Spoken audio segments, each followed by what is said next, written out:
এই যে এটা হচ্ছে শ্রী হরিবংশী কা মন্দির, রাধা বল্লভজি কা প্রাচীন মন্দির। এখন তো ওইদিকে নতুন মন্দির হয়েছে, এটা পুরনো মন্দির রাধা বল্লভজির। এটা হরিবংশ মহারাজ আই থিঙ্ক তৈরি করেছে। এই যে গোবিন্দদেব মন্দিরের মতন একটা লাগছে। আমি দেখে পেলাম গোবিন্দদেব মন্দির, কিন্তু এর পাশে তো আই থিঙ্ক হবে না, দূরে দূরে মোটামুটি আছে সব। এই যে শ্রী হরিবংশী বসে আছে, মানে ছবি ওখানে আর কি। চলুন যাওয়া যাক আর কি করবো এখন। এই যে আমার একটা ফেভারিট মন্দির ছিল মদন মোহন মন্দির, এখানেও সূর্য বেশ উঠে গেছে, দেখা যাচ্ছে খুব চকচক করছে। এই ছেলেটা দেখার মতো। দাদা সাহিত্য টিলা আছে এখানে, বাঁদর থাকে এখানে, এখন দেখছি না তো। এই যে মদন মোহন মন্দিরের ইতিহাস, ছবি তুলে নিতে হবে একটা। দেখুন যতটা দেখতে পাচ্ছেন আর কি, ছবি তুলছি আমি। এই যে মদন মোহন মন্দিরে উঠবো, চলো।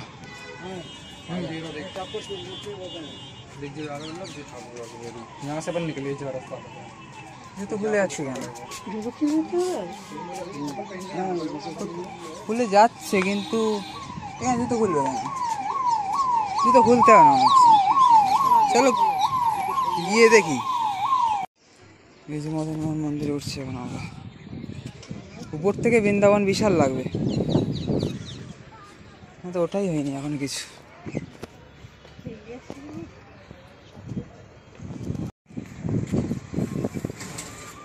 আমার কিছু মদন মোহন মন্দির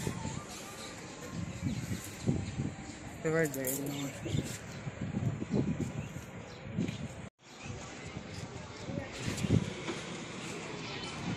প্রচুর উঁচু,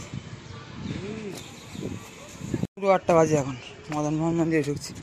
এটা দেখে এখান থেকে বেরিয়ে যাবো, 9টার মধ্যে পৌঁছে গেলেই হলো। এখানে একটু দম লাগছে যে, এই যে এখানে জুতো রাখতে হবে মনে হচ্ছে। বাঁদর দেখছি না তো, এখানে ভর্তি বাঁদর থাকে তো। পুরো বৃন্দাবন দেখা যাচ্ছে এখান থেকে, দেখো এখন আর ফ্ল্যাট হচ্ছে সব, বৃন্দাবন শহর হয়ে গেছে। কৃষিঘাটের ওখান থেকে দেখছিলাম, যমুনার ওই পাড়িটাই শুধু দেখার মতো, ভান্ডিরবনের ওই সাইডটা এখন, আর গোবর্ধনের ওই সাইড নন্দবা বার্সানা। এই যে মদন মোহন মন্দির দেখিয়ে দিচ্ছি আপনাদের, আর দেখাবো না তখন বাঁদর আছে, শ্বাস ফুলছে একটু, এখানে পুকুর আছে উচ্চতার তো অনেকটা। দাদা সাহিত্য টিলা আছে, বাঁদর আছে, আর ভিডিও বানাবো না, এই দরকার নেই আমার।